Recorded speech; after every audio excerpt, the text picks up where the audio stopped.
Então, gente, eu falei que eu voltava rapidinho, né? Para quem ainda não assistiu o primeiro vídeo, faço uma apresentação aqui rapidinho. Sou professora Monique da Escola Estadual Professor Lindolfo Gomes, né? E tô aqui para fazer hoje alguns vídeos, na verdade 3, esse é o segundo, sobre a questão da negritude aqui no Brasil. Lá no primeiro vídeo, a gente começou a discutir um pouquinho sobre raça e racismo. Esse segundo vídeo, a gente vai abordar um pouquinho a formação de resistência nos séculos que envolveram o processo de escravização e depois no pós-abolição. Já lá no último vídeo, a gente vai falar um pouquinho do século XX e do século XXI, né? O que vem acontecendo nesses últimos anos aí. Então, vamos entender um pouquinho o processo de escravização negra, né? Lembrando que a escravização não é algo inventado com as populações africanas. Já existia escravidão desde o mundo antigo, só que com outros elementos, com outras conjugações, com outros fatores. O que de fato é importante a gente entender sobre o processo de escravização negra nas Américas? Que é um processo que vai desumanizar as populações para cá que vieram. Né? O que a gente precisa entender? Que os trajetos, né, a gente chama de processos diaspóricos, né? Depois eu vou falar um pouquinho de diáspora.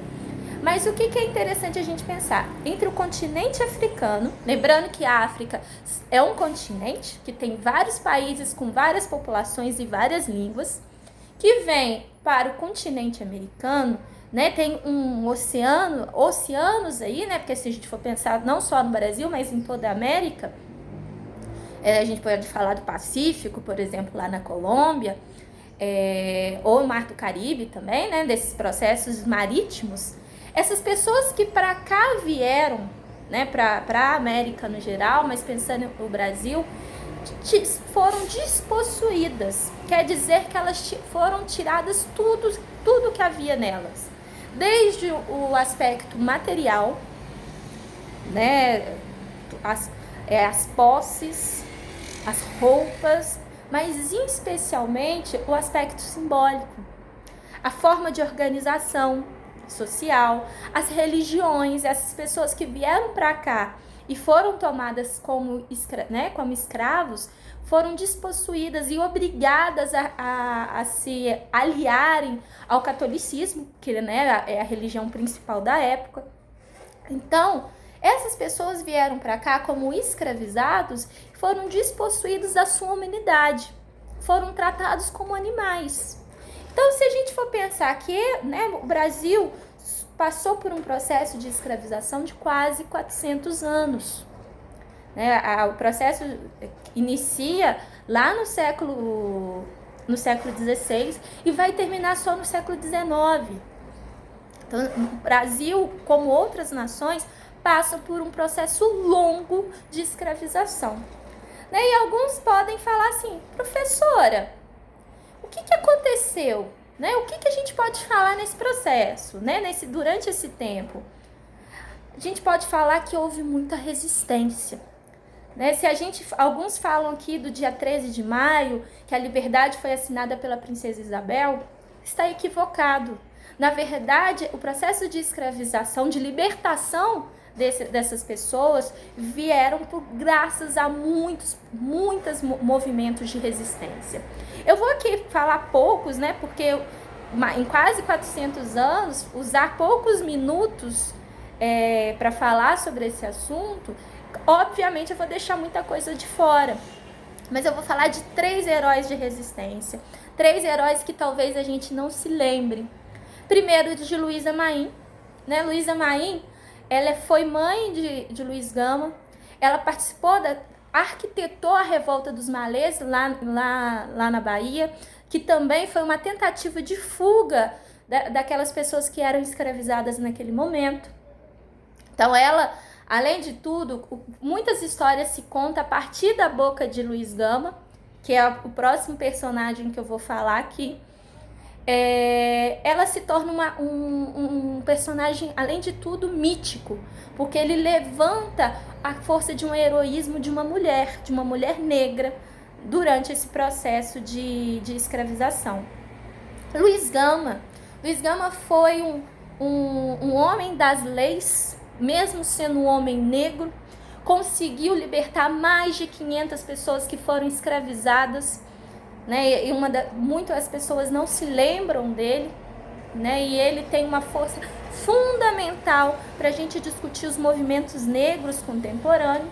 E vou falar também de Zumbi, porque Zumbi de Palmares é também uma força, além de foi um personagem histórico que de fato lutou na Serra da Barriga contra a opressão, né, formando quilombos. O que são os quilombos? Lembrando aqui lá o poema da Conceição Evaristo que eu fiz lá no primeiro vídeo. Quilombos eram lugares que as pessoas que conseguiam fugir desse regime escravocrata iam para lá conseguir viver de fato, né? E de fato conseguiam estabelecer uma sociedade.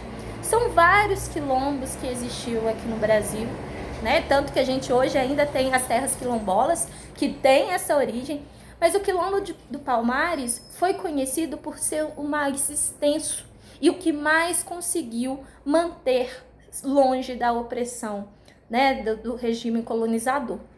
Então, né? Se a gente for pensar que esses elementos que eu citei, mas inúmeros que ocorreram durante, né, todo o processo de escravização até o século XIX, forçaram que no dia 13 de maio de 1888 fosse assinada a Lei Áurea.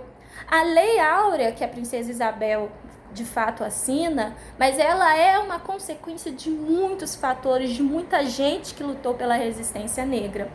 Mas uma pergunta eu faço para vocês, o que vocês acham, né? Dia 13 foi liberto os escravos, né? Que é o que falam por aí. No dia 14, o que aconteceu? O que se resolveu? Se resolveu, vocês acham que resolveu alguma situação? Então é a partir daí que a gente começa a pensar no pós-abolição. E será que de fato essas pessoas que foram libertas pelo sistema, a partir dali começaram a ter uma vida digna, com acesso a todos os bens de uma sociedade? Não. Essas pessoas que foram libertas naquele dia passaram a sofrer um outro processo de escravização. Né? O racismo ele não termina dia 13 de maio de 1888. Talvez ele se amplifique a partir do dia 14 de maio de 1888. Tanto no fim do século XIX para o início do século XX, uma série de políticas governamentais vão ser estabelecidas aqui no país para proibir a liberdade de fato da população negra. Isso na lei, tá, gente? Isso na lei. Negros são proibidos de acessar a escola. Consequentemente, as pessoas não conseguem trabalho, acabam se trabalhando em funções consideradas menores, mas não quer dizer que sejam ruins, tá, gente? A gente não tá colocando aqui se é melhor, se é pior, mas que não são pagas da mesma forma que outras categorias. Além de tudo, o processo brasileiro, né, o governo brasileiro estabelece medidas de eugenia. Vocês já ouviram falar disso? Eugenia, higienismo. O que significa? Tornar a população brasileira o mais branca possível.